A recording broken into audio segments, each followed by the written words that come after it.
Mankoba ka-11 nyarioskeun ngadampalna Kangjeng Nabi kana pundakna Sayyid Abdul Qadir.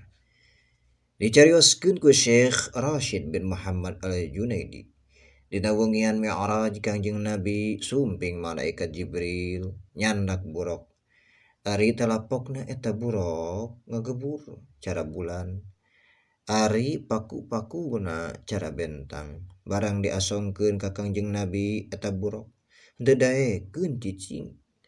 Timbaran Kangjeng Nabi. Kunaon burok nu matak maneh henteu daek cicing. Nah maneh teh embung ditumpakan ku kaula. Tuluy eta burok unjukan. Pokna nyawa abdi jadi tebus. Taneuh gamparan. Gusti abdi sanes henteu purun ditunggangan ku Gusti. Mung abdi aya panuhun ka Gusti. Nyaeta dina dinten kiamah nalika Gusti bade leubet ka surga ulah nunggangan anu sanes. Dawuhan Rasulullah sallallahu alaihi wasallam. Heug dikabul pamenta maneh. Unjukan deui eta burok.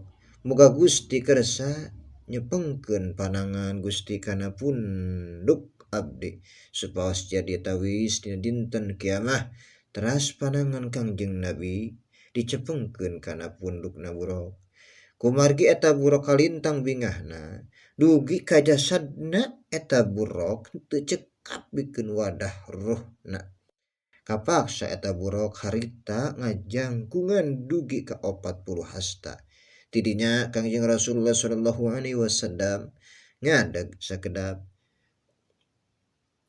wireh ningali burok sakitu jangkungna.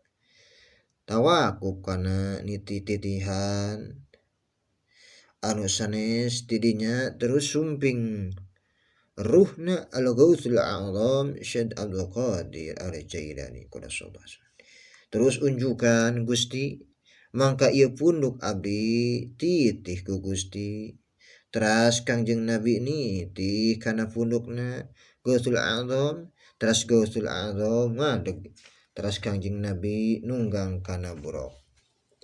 Sareng ngadawuh Kangjeng Nabi Muhammad sallallahu alaihi wasallam teh.